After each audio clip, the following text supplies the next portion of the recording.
Good morning and welcome, FYI family. Welcome to FYI. Do let us know if you're hearing us clearly, if you're seeing us clearly. Privileged to be out here another day with you folks as we begin the day. We got a couple things for your consideration as you start the day today. What are you having for beverage this morning? What are you having for breakfast? Do let us know and let us know also where you're coming in from. We're privileged that each and every one of you here with us and joining us from the very many places. Dolly, the very many places you join us from. Chisel Chipper, Chisel said waiting for the blackout. Debbie Collins and Marcia Jackman and all the other folks who are joining us this morning. We're just simply happy and delighted that you folks could be on with us another day. You know, you all have become our first place to stop in the morning to say hello as we start a new day. I look forward to it personally. Don't tell the people on the night show I said that though. Don't tell the folks in the ring I've said that. I look forward to this time here. You know, talking to you folks and you talking back. Deborah Pearson, I see you there.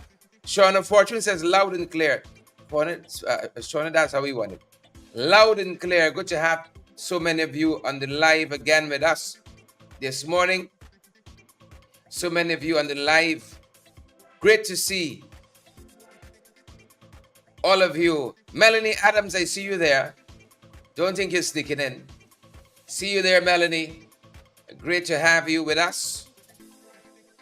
Deborah Pearson, as I said. Did I see Claire Alexis Charmley Richmond join us? Did I see you, Claire? Claire, yes, Claire Alexis Charmley. I see Leslie Charles as well. Welcome to our broadcast, folks. FYI, we here. Rolling my chair back a little bit. Picking up something off the ground that fell down. Good to see all of you folks on with us this morning. Take the opportunity, a quick sec to share the live. Smash that emoji button for us as well, good folks.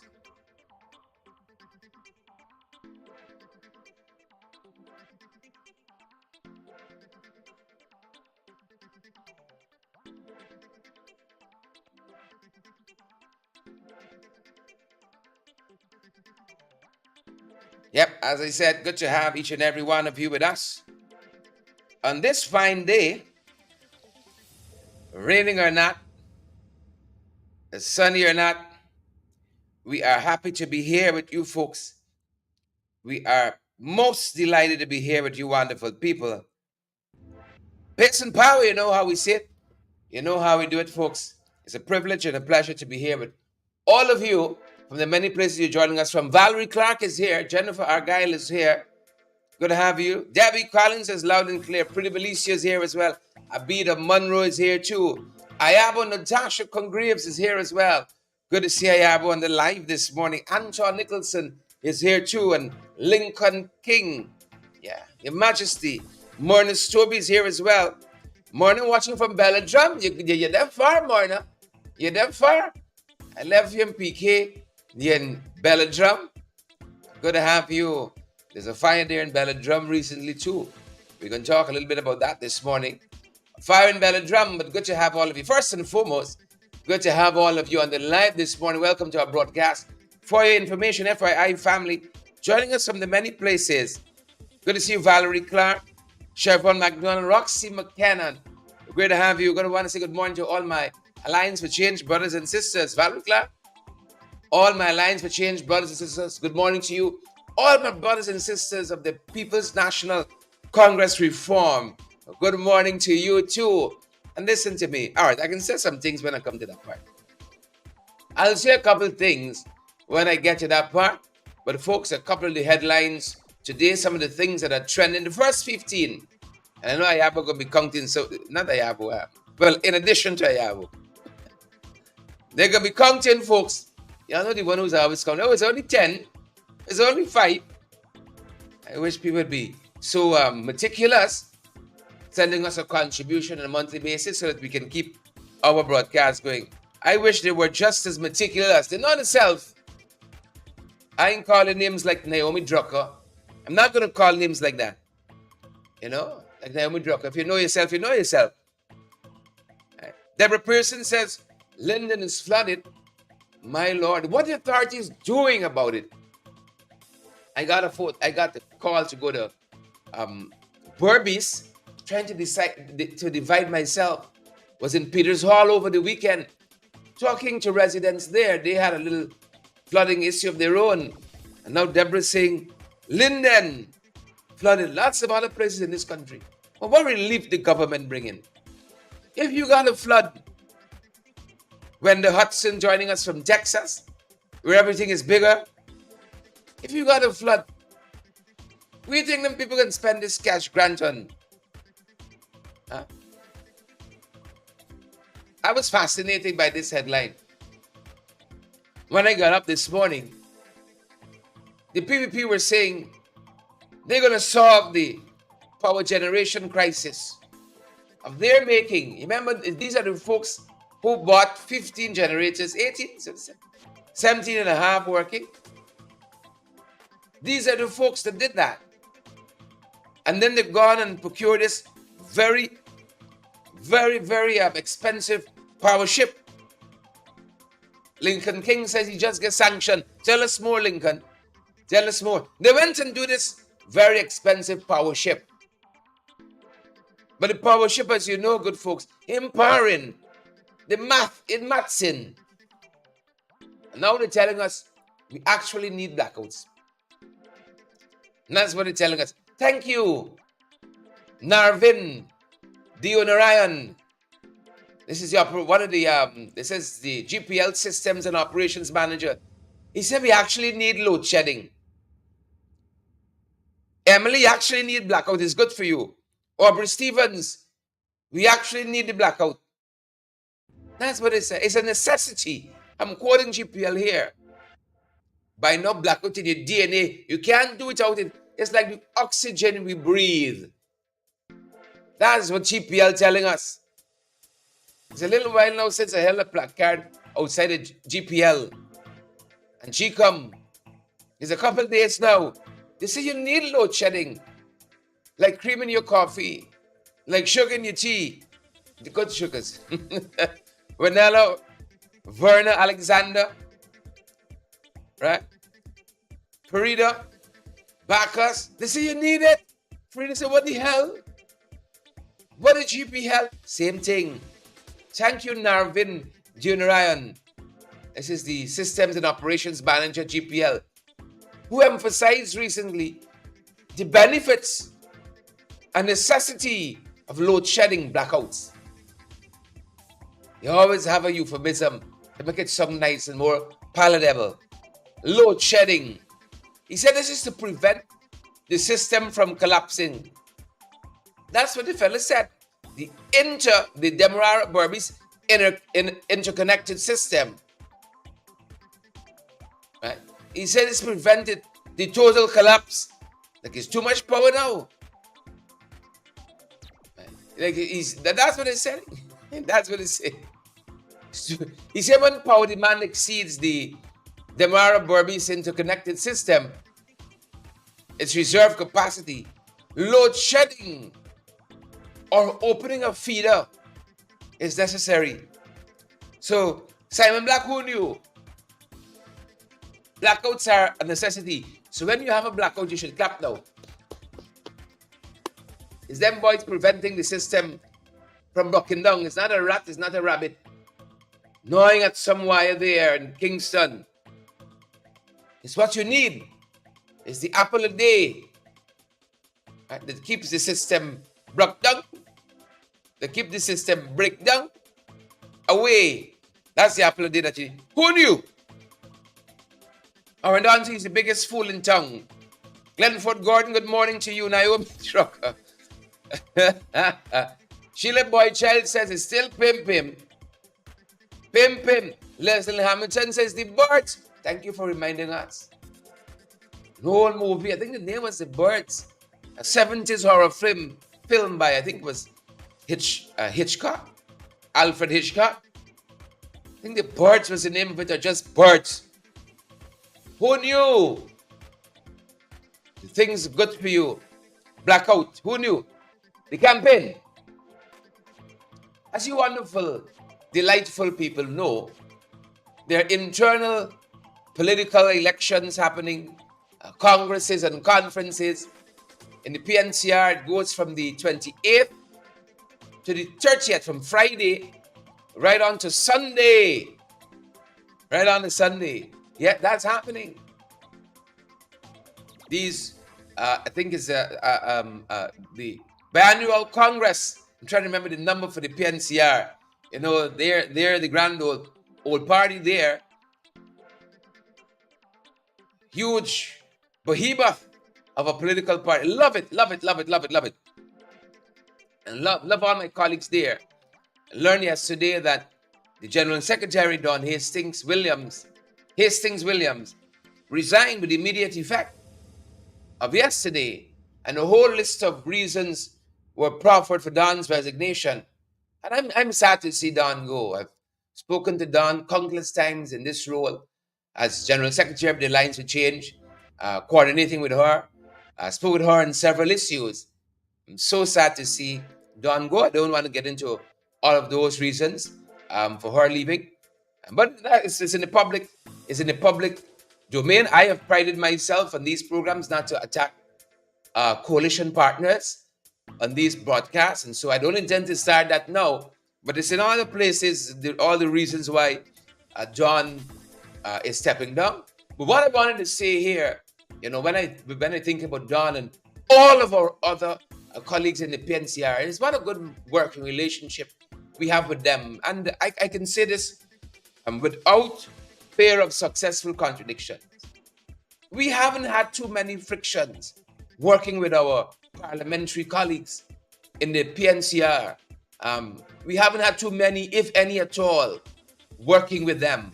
And I'm sure they would say the same, working with us, because we've been single-minded almost that the common enemy is the PPP. They're the common enemy, and they're the ones we got to keep taking this fight to every single day. And that is what we have been doing. And I've loved every moment working with my colleagues there in the PNCR. And I hope that never changes. I understand all the political things happening within their own party. And I have no doubt that those things are going to sort themselves out by the weekend. And, you know, and we're going to continue to work together to move this nation forward and in the right direction. I have no doubt on those things. And that is all I want to say there, that I have a tremendous respect to all my colleagues in the PNCR. Tremendous respect for each and every one of them. But that's part of what is trending this morning. The PNCR General Secretary Don Hastings Williams, a colleague of mine, has resigned with immediate effect. And as I said before, it's so very sad to see Don go. And as we're on campaigns, folks, things are heating up in the Alliance for Change, and I love a good competition. Folks, I have shouldered in this whole process, not only in this political campaign, but in my own political life, I have shouldered my own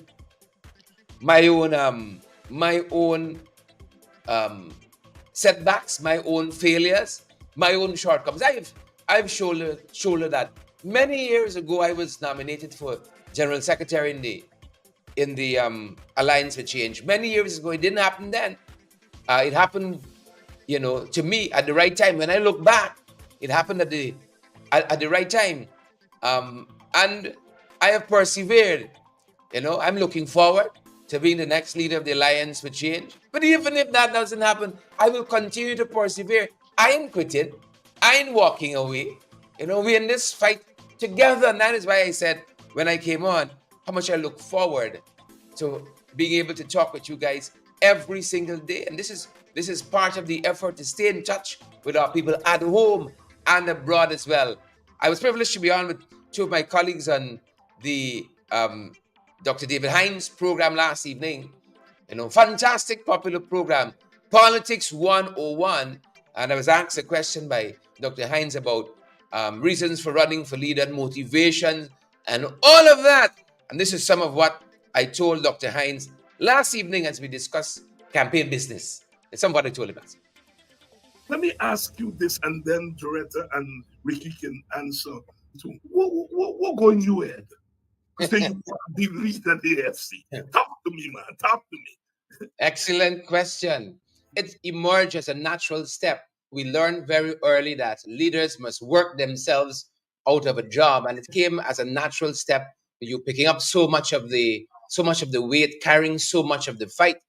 Dr. Hines, I'm privileged to be out here every day, like you, like Mark, like Rickford, carrying this fight. We've been blocked off at so many other places where our voices can be amplified, where our voices can be heard, and we had to create a space where Guyanese still get valid, credible information. And I'm happy that your program is one of those places that they get that kind of information from. And not only being on social media, being on the airwaves day after day, carrying this fight to the People's Progressive Party, the real enemy here, but on the ground as well, talking to my party comrades in some very far flung places in this country. 2 years ago, at a similar event, the National Conference for the Alliance for Change, I was privileged to be elected overwhelmingly as the General Secretary for a beloved party. And I was very concerned with the mandate I was given. I took it very seriously that we were going back to the grassroots and talking to our people. 2020 election was hard in any political party. In 2015 was hard on the PPP, having lost, not having the resources that they wanted and to do things the way they thought fit. We were in a similar position post 2020, and sadly, it was just a couple of us. When I looked at the landscape, lots of the ministers were missing, lots of the heavyweights, the big leaders seem to have been absent, and we just had to kind of fill a space. Abraham Lincoln has a fantastic book written about him called Forced into Glory, and we were pushed forward, even if you didn't want to be pushed forward. But if you are interested in people and in being part of the action, never running from a fight, you just found a place, whichever part of the field you were put in, which part of the battle you were put, and you were fighting forward. And that is how I found myself and had to go to a vast number of places, pulling out party comrades, reassuring them that there was something left to fight for, reinvigorating them, bringing hope to them. Whether it was in Region 9, places like Letem and Karasabai, Tiger Pond, we still need to go further south there. Whether it was Region 1, for instance, I found myself there listening to party comrades in the height of when Venezuela had that referendum just last year in Mabaruma. I was there on the border at Imbatero talking with Guyanese, not only party members, reassuring them that we got to stick together and all of us are in this fight. I was privileged to be at Barabina there in Region 1 as well. Yarakita has another border with Venezuela. So traversing this country, talking with ordinary citizens, talking with party members, I kept hearing all the time, Sherrod, we don't see anybody on the horizon. Why not you? And Kemraj has told us a long time that he wants to come off. He thinks he has done what he should have done, and he's ready to go. And we didn't see anybody on the horizon, and we were the ones out there with Judicial and Ricky and other comrades in our team putting in the work, and these guys give me the nod. And here I am, privileged to have their confidence for this higher office come Saturday. That's how I. Yeah, now some of what I said on Dr. Hines' program last evening. If you're now joining us, we're just talking there a bit about what's happening in the internal campaigns in the PNCR. We learned that Don Hastings Williams, General Secretary of the PNCR, resigned yesterday. But I know, folks, the show will go on as it always does in politics, and bring you guys up to speed with some of what I said on Dr. Hines' program last night and how I chose to offer myself up for higher office in the Alliance for Change. And it's a privilege, folks. It's a privilege. It's a privilege to serve, and I will keep serving. And we all must do that. We don't always need a title to serve. As I was telling some colleagues, any part of the battlefield, you put me and I can come out fighting. Punch somebody in the throat, bite the ear. We all don't need a title to serve. And I know you out there, you all are the real MVP, serving every day. Bringing this fight on social media, attending rallies on the ground, attending whether it's a protest or a public rally of some sort. You all are the real MVPs too. I see Orvin Don says, I heard some people in Grenada calling your name, and not in a good way. Orvin Don, that comes with the political territory. That comes with the political territory. I've heard so much and seen so much in this campaign. People you served with yesterday suddenly turn, suddenly make you enemy. What are you going to do? I understand fully well that my colleagues are not my enemy. I have one political enemy in this country, and it's the PPP. And that is what I've been out here doing these many years, confronting them. That is what it's all about. And we will continue to confront them together. It's interesting editorial in today's Tabuk News, and I want to commend it as recommended reading, folks, as you sip your coffee, as you have your tea around 10 in the morning or so, that you consider these issues. And Sabuk News' contention here is that the germane problems to this strike, they're not solved as yet. You have a cause for pause here before things deteriorate even more, but that better sense should prevail as we think and rethink some of these issues that are at stake here. And one of the things that concerns the Cyber News is the learning loss that may have occurred because you had this protracted period of industrial action by the Ghana Teachers Union. And how do we bridge that divide where our students continue to benefit and are not shortchanged in the long run? And one of the things they say here that we're only going to know the full impact of the withdrawal of the labor of our teachers from this market in this sector, what impact that will have when we see future results. But we have to be able to sit down as a government, and do right by our teachers. We have it now. That's why one of the things we articulate is a renegotiation of the production sharing agreement of 2016. And that we get more, for instance, out of new contracts that are being signed in the oil and gas sector. Because circumstances have changed. Look how much more billion barrels of oil we have discovered. We have so much more money at our disposal. We can pay our teachers well. We should pay our teachers well. If we want the best out of them, just learn to celebrate people. And the way we do that is how we compensate them. You got a haggle in your mind. Are they worth this? When I saw teachers out there in the streets, going out there and going the extra mile for our students during COVID-19, that period claimed so many lives in this country. When I saw teachers out there still helping with the worksheets, with different things, with different resources, trying to help our students, I can't help but think, we ought to keep empowering them financially. And I'll tell you what, I come from a family that had lots of teachers in it. My grandmother was a teacher her whole life, retired as a teacher. It's when she was a big lady, you hear me, Magnell Barrow? When she was a big lady, Anton Nichols, Anton says, see a name calling in the Chronicle, calling in Grenada too. But I have the courage of my convictions. When she was a big lady, she built a house that they have in Diamond and wasn't even able to enjoy it. I am happy to see young people in other places, in other countries. You get a job, you get a good education, you're able to afford a home early. Zola, Siobhan, Annette, Everett, Wernella, Andrew, you were able to afford a home very, very early. And if you have a spouse, two young people get married and they have the same, they're heading in the same direction. Well, hopefully you married to somebody you're heading in the same direction. How quickly they can own a home, how quickly they can own a car or two, and have some money in the bank in other places. Why that can't be the Guyanese dream with all that we have in this country, right? With all that we have in this country, why that can't be the Guyanese dream? Quite recently, folks, I was in Kwani, a place that I love. They say after your 500th visit to Kwani, you become a native. I'm right there. I'm closing in. I love going to these places, and talking to people. Look, let me tell you what is my mind on some of this, right? For me, I have an office at the AFC, an office dedicated to the office of the General Secretary.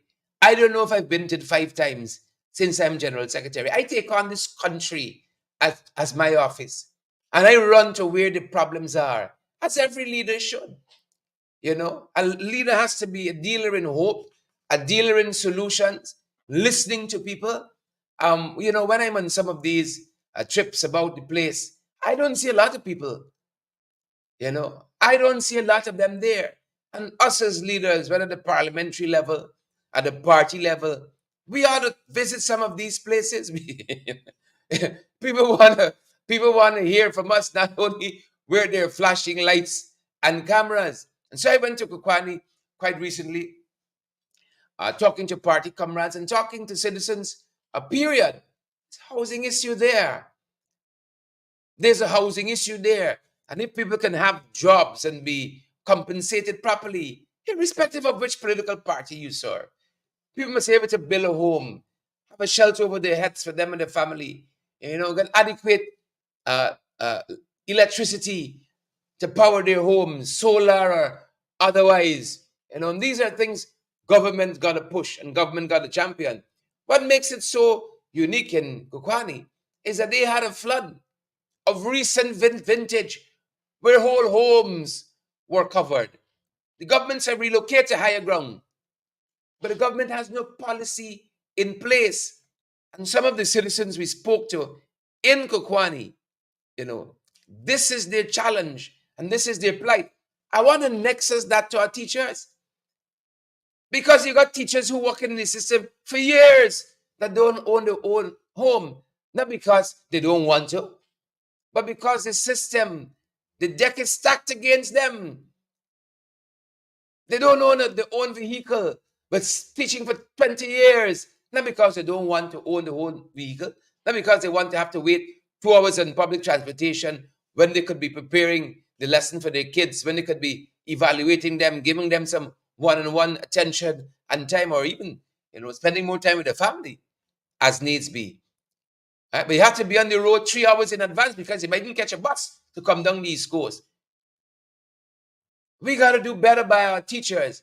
The larger point I want to bring here, that if we have a country where people can earn by the sweat of their brow, as it were, and not have to depend on a handout here and a cash grant there, you have dignity in your existence. That is what the people of Kokwani are asking for.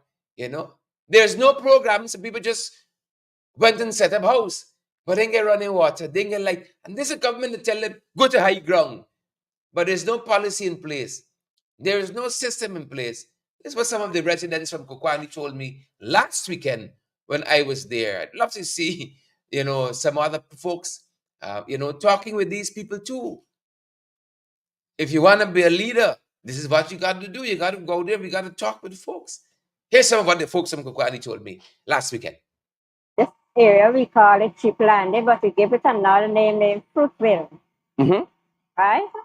That's the name it gets presently, but it's not. I don't believe it documented as yet. But and how you guys came to reside here? Well, as first we were affected by the 2021 flood. Mm-hmm.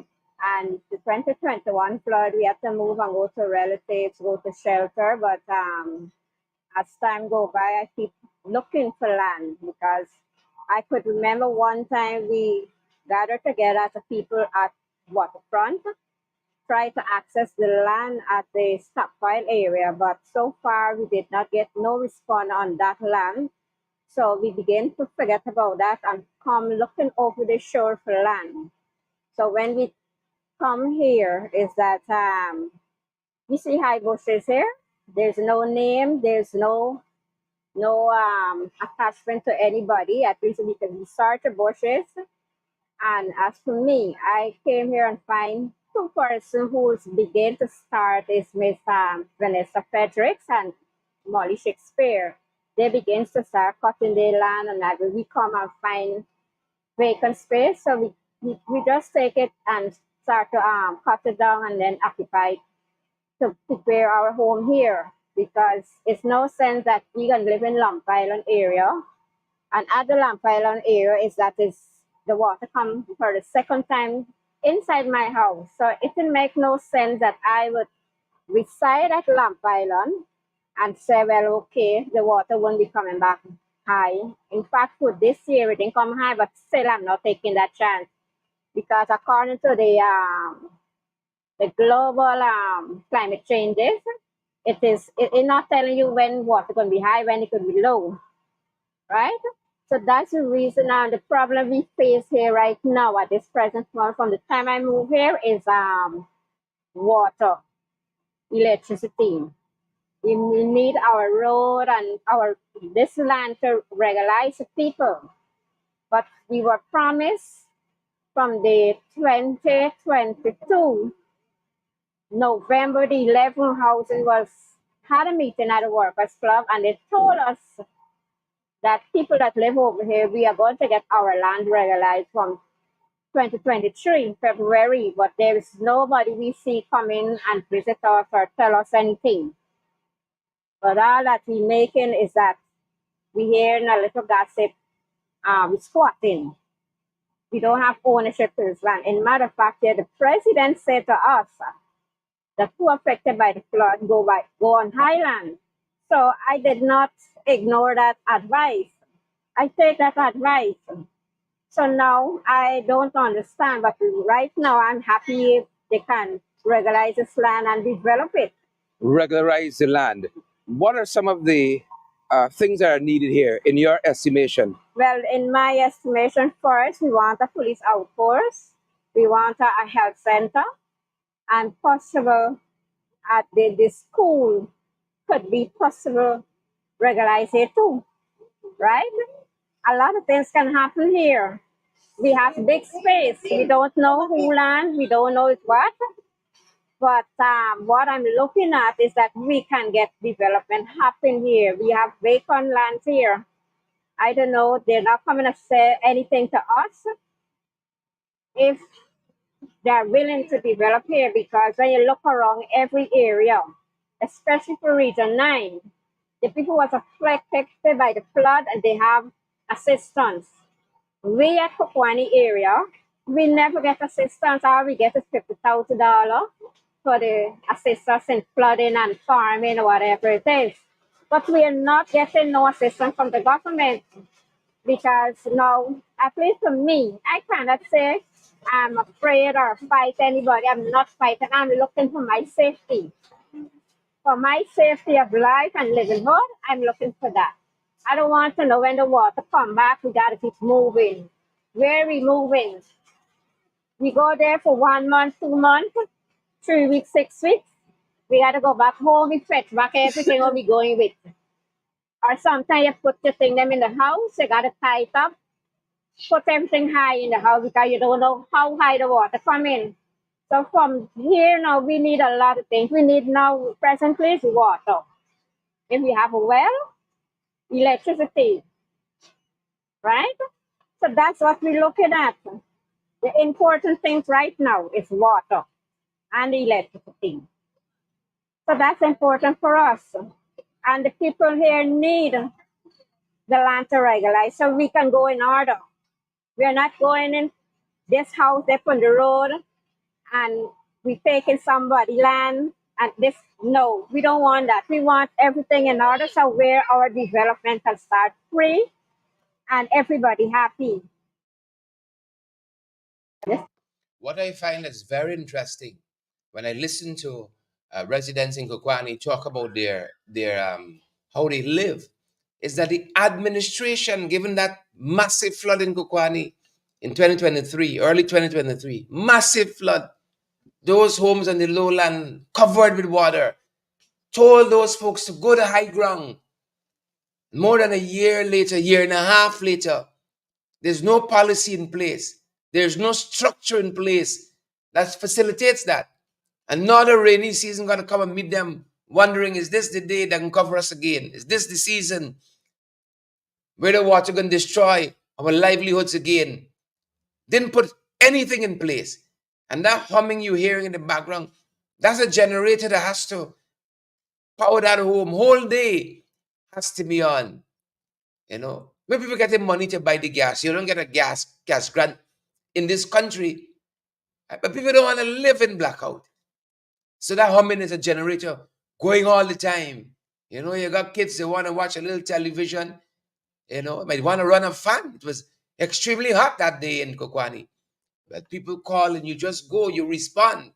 Because this is how we keep them accountable too. You know, if you allow this government, they only show you the niceness, you know. Well, everybody love we. You know, we get a 99% power generation and people in Kwani suffering. Another headline trending this morning is Irfan Ali's last press conference. Saw one report says that 40 questions, over 40 questions were asked. Well, if you have a press conference once per year, you should be getting but 500 because people aren't seeing you often. They don't have this setting often of a press conference. So when I saw, it's like Chronicle or somebody was saying Irfan, this, you know, needs a Nobel Prize for getting over 40 questions in a press conference. Again, if these press conferences are had with regularity, maybe we wouldn't get so many questions in just one press conference, you know. But there's no post-cabinet briefing. So in a press conference like this, a presidential, think about it, a presidential press conference, you have to hear a councillor from somewhere in the East Bank resigned. You understand that? How many ministries, how many ministers have independent press conference? Huh? Vikram Bharat had one because he was forced to comment on issues happening in the oil and gas sector. You understand how dysfunctional we are? Very important committees in the National Assembly are not convened that deals with some of the very sectors we talk about in this country. That's part of our dysfunction. So when we heard, oh my God, Irfan Ali answered 40 questions and he can't stand up and speak to two. You don't have the stamina to stand up and face these questions. Big Biden would stand up and talk to the press corps. But we don't respect them like that. We rather handle the press. We will try to handle the press corps. So there are no prizes to give up. But for the question, part of the headlines this morning, cash grant culture, hamper nation. Oh, because we care, cash grant, it's a model, they say. It is a model for social responsibility. It really, right? True story that's what they're telling us. It's a model for social responsibility. Is it so? I might have a differing opinion. Might I disagree? Might I give you all some feedback and disagree here? What you got is dependency. Again, folks, if we have a system that is catered at creating jobs for people, and people can work with dignity, live with dignity, we don't have to do this. Because in your disposable income, you can take care of your kids' uniform and the books. You can take care of the transportation. But because the cost of living is where it's at, because the living standards in this country, it's where it's at, you got to come with a handout now. You got to come with a hamper. Valerie Clark, Nigel, Gloria Chester, Andrew Griffith, Sudhari Sukhchan. Hamper nation. That is what we've become, like a nation of mendicants. You know, when your yard flooded, rain flooded out, your settee, duck, your yard duck.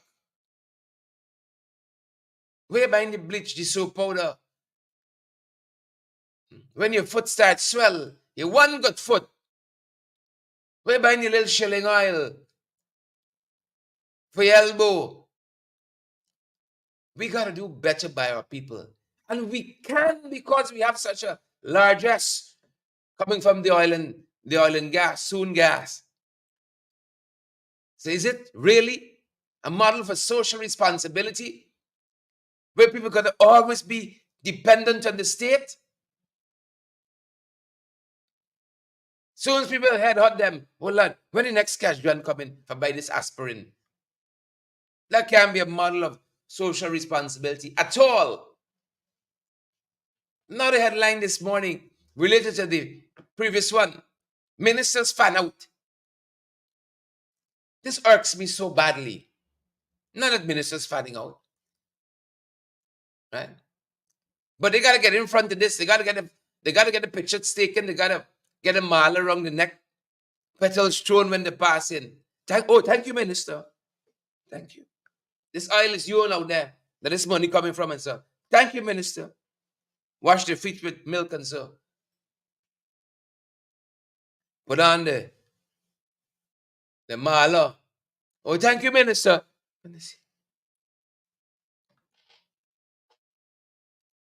We say backward. I don't know how to put it. We say backward, Pam. And it comments, Shamila Ajil. We say backward down in Liverpool. Naomi. It's the other day I hearing Irfan talking to the banks about becoming more digital.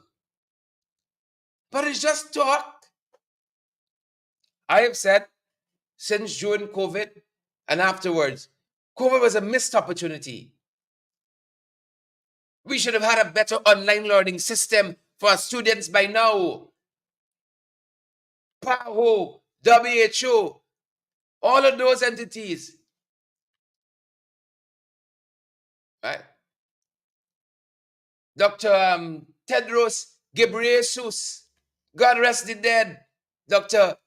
Carissa Etienne, the late Carissa Etienne, telling us more than 2 years now, prepare for the next pandemic.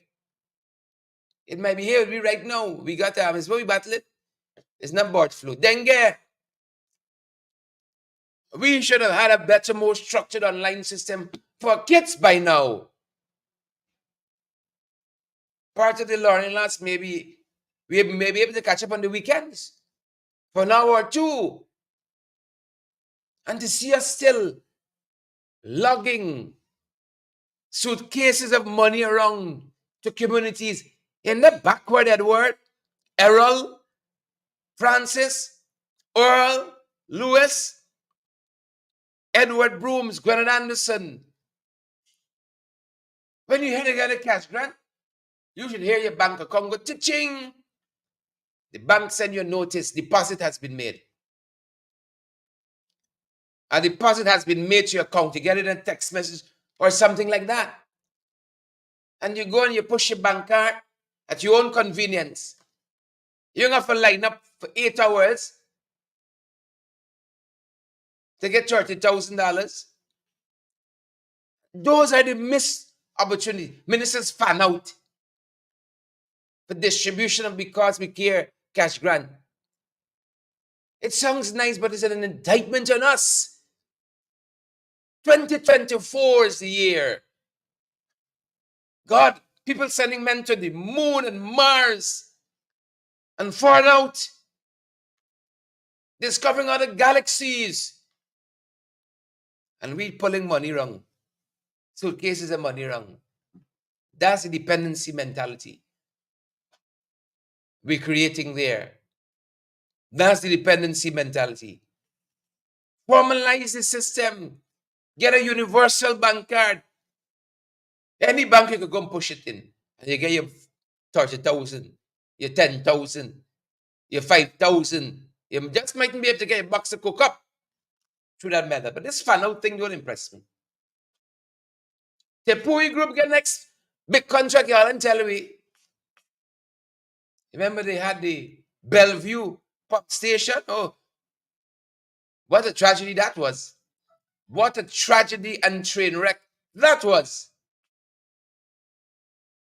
The Tipui contract. Never stop them boys. You think that give the tender administration, the tender procurement and administration board, MPTAB, cause for pause? Not a bit of it. You see, the worse you do in this regime, the more you're promoted, the more you give, you're given more.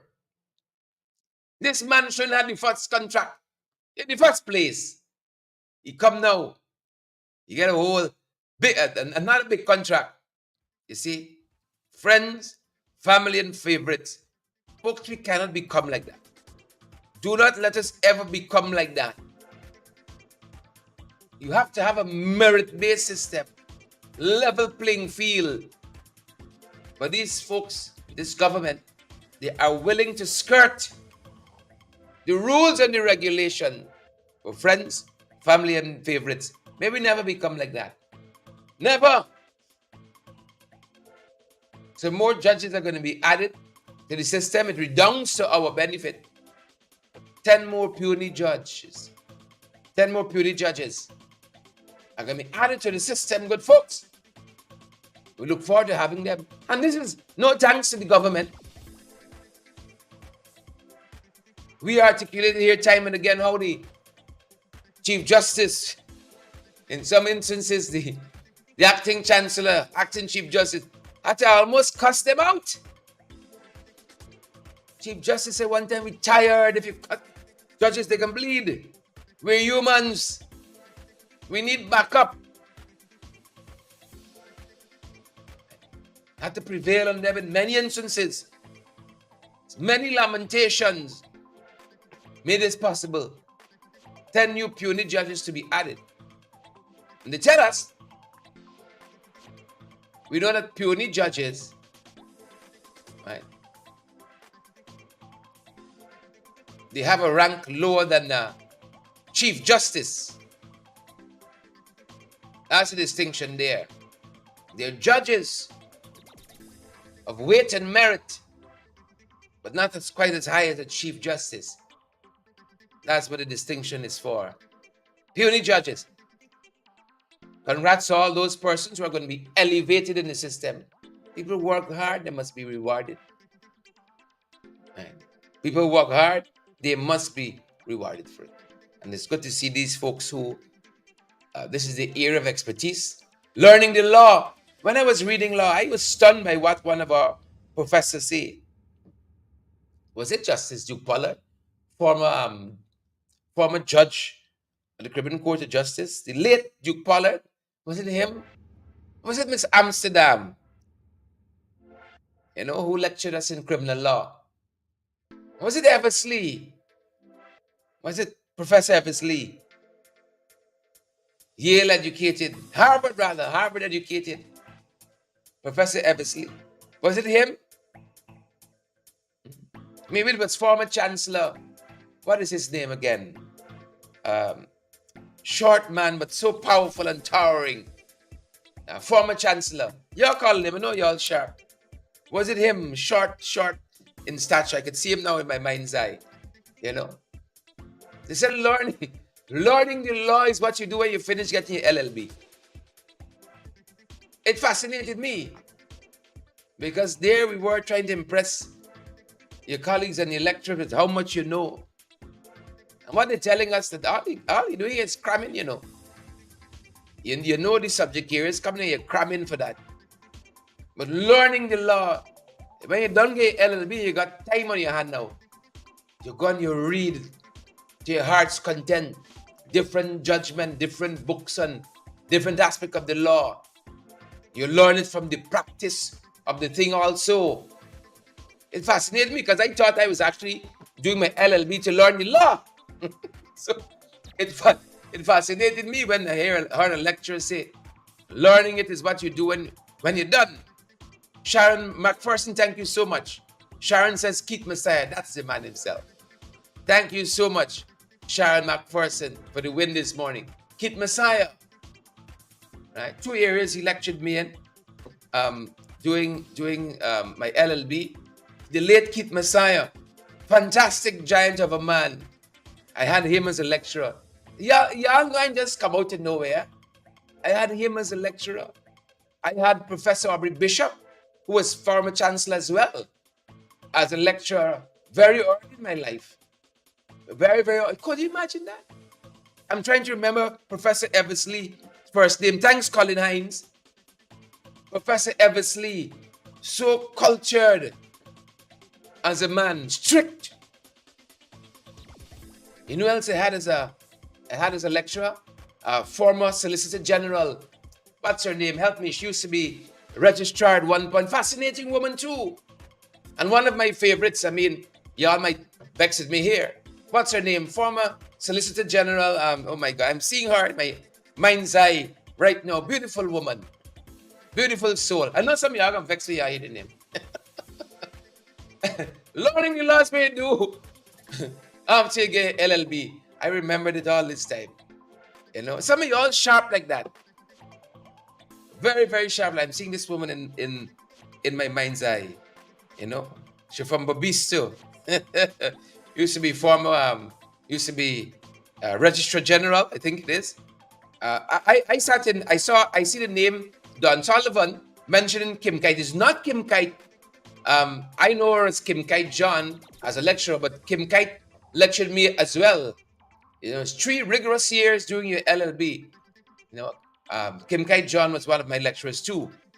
Can't remember what aspect of the law, but she was one of my lecturers too. This person I'm talking about, who used to be Solicitor General, was before Kim Kite. Kim Kite is of recent vintage. Mr. McDonald was another fascinating, like a lot of y'all do. Shamila Ejel, Mr. Sheldon McDonald, fascinating Jamaican who gave up his service here in this country. Fascinating human being. Yeah. Let me move on though. I don't want to get stuck there. I can remember this lady's name. It's just come to me. I'm seeing her face. Seeing her face. Yep. The EPA case, for them to disclose whether they procured the insurance, the $2 billion that was mandated by Justice Sandal Kissoon in this, what we call it? We call it the not the oil spill case. What do we call it? You see, my thoughts are all over this morning. Parent company guarantee case. Right? We gotta carry Exxon to court. Imagine that.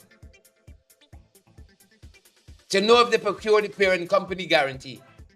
And so the lower end of the spectrum, the judge said at least $2 billion. And we gotta fight the government to know if they've done that. Right? And the government joining with Exxon. They said we ain't gonna know as citizens. We don't have to know as citizens. That's what they're telling us. We don't have to know. I think I want to know. That's the wickedness you got in a government. Another headline that appealed to us this morning. Gender-based violence mobile unit opens at Mabaruma. Mabaruma is a beautiful, fascinating place. If you get a chance to visit, you should. But this is the extent to where this can finish, you know. You think anybody walking around to Mabaruma to tell them the benefits of this unit and why they should touch base there? Too many people in this country suffer in silence where domestic violence is concerned. Just last evening, we were telling you of the young lady, young entrepreneur, you know, plying her trade as a vendor, stabbed in the neck by her paramour. And I can tell you, that's not the first time he's assaulted her. That last occasion had deadly consequences. But that's not the first time. Too many people suffering in silence, especially our women. You know, they got a small amount of men who suffer by comparison. But our women folks are more predisposed. Too many. We have to have this as public education, a greater public awareness. Once you feel like knocking somebody, you're in the wrong relationship. Or if you're being knocked, you're in the wrong relationship. Wrong relationship. So I want to use this as a PSA to let the folks of Mabaruma know that there's a unit there, a mobile remote unit that can help you if you're in such a circumstance. And you should utilize it as far as possible. Right? Get help if you need it, folks. Because this thing, as we showed you, Anuradha, what's her name? Cantoon. It had deadly consequences for her quite recently. Deadly consequences. Get help while help can still be had. Deadly consequences. Yep. Not headline, you know. Belladrum, close proximity to well that. Morning Toby session. Belladrum this morning. Well that had a fire recently. What captured our attention in this story? You know, we got fires every day in this country. Fires on the PPP every day. Something goes up in flames. This fire well that over the weekend. What are the residents of this premises said? It's all we hustling.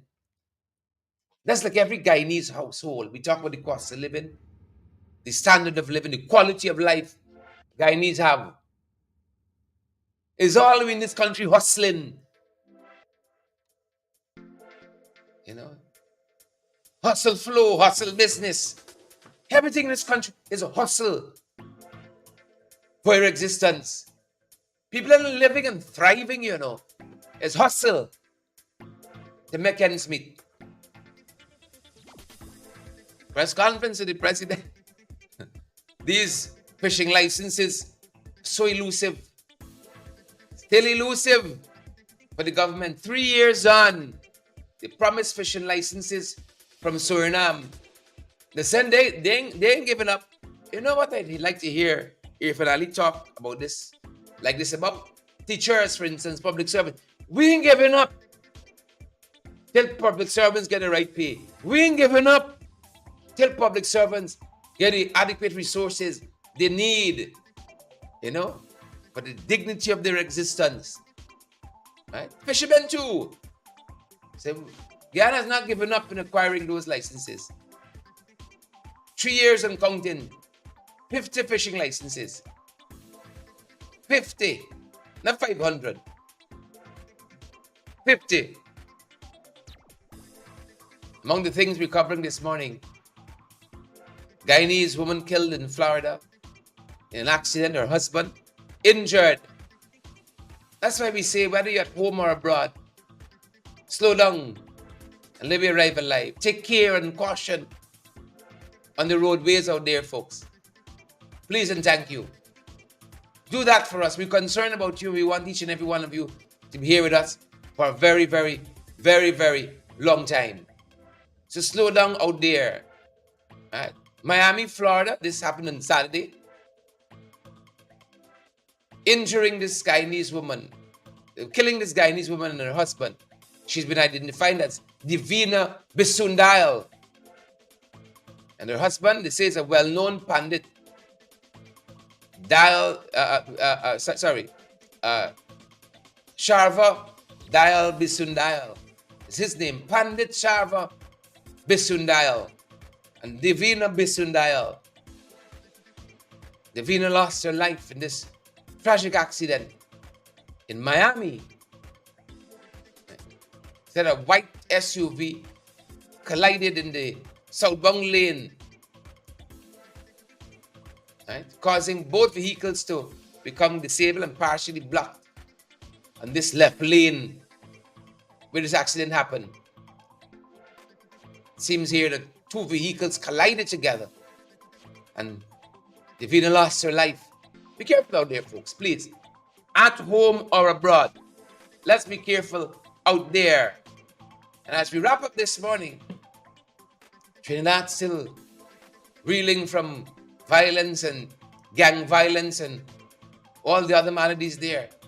I ain't knocking them, because we got our own bundle here to fetch. We own bundle. Malcolm Richardson, Andre Maloney, Sherwin McFarlane. Right? They were killed recently. A 30-year-old man wounded in a gun attack at a place called Matura, Trinidad and Tobago. Right? The attack is believed to have been a robbery. The attackers were demanding cash and valuables before murdering the trio. They tell us here as well that the victims were asleep at their family home at a place called Medusa Street when gunmen entered through the back door. The rest is history. Thoughts and prayers with them as well. Very, very sad affair. People take your life for little and nothing. That's the era in which we live. That's the year in which we live. Folks, that's going to do it for us in this set. The first 15 things or so we think you ought to consider as we start the day today. Today, Tuesday, the 25th day of June. Hope you guys go ahead and have a fantastic day. Don't let anybody steal your joy. You understand me? And as I said, when we started, these political battles in the party, they're going to come to an end. Life goes on, you know. I can tell you, I'll be out front here fighting still. Long after the dust is settled on this one, I'll be out here fighting still. I'm looking forward to seeing you out here with me each and every day on the front lines, folks. Erwin Don, Candy Naline Endajit, Melanie Adams, Vanilla Garnett, Deborah Pearson, Gwyneth Anderson. Good to have had you folks on the live this morning. That's going to do it for us. At this end, we're Nella and Melanie and Erwin and Sonia Massey Cobb is on the live this morning as well. Good to see you, Sonia. Looking forward to seeing you very soon. I am looking forward to the 2 weeks we're going to be taking off our broadcast in the end of July and the first week in August, first week in July, last week in July, first week in August. Taking off for some rest and recuperation. We're going to be putting information out on credible sources all the time, but we just wouldn't have the shows for that time. I can be popping in every now and again. I'm looking forward to touching base with folks like Sonia and others there. Big Auntie from Atlanta, you know yourself. Looking forward to seeing all of you guys in the diaspora. We're going to be in Brooklyn. We're going to have a meetup in Brooklyn. Looking forward to seeing you all. We're going to publish the information on that quite shortly as well. Nigel and Edward Rooms, Patricia, Daly and Winella and Edward and Candy Naline and Legit. Candy said we love you very, very plenty. Right? I love back to you too, Candy. I love back to you too. Have a fantastic day, folks. That's going to do it for us at this end. That's going to do it for we. Stay safe.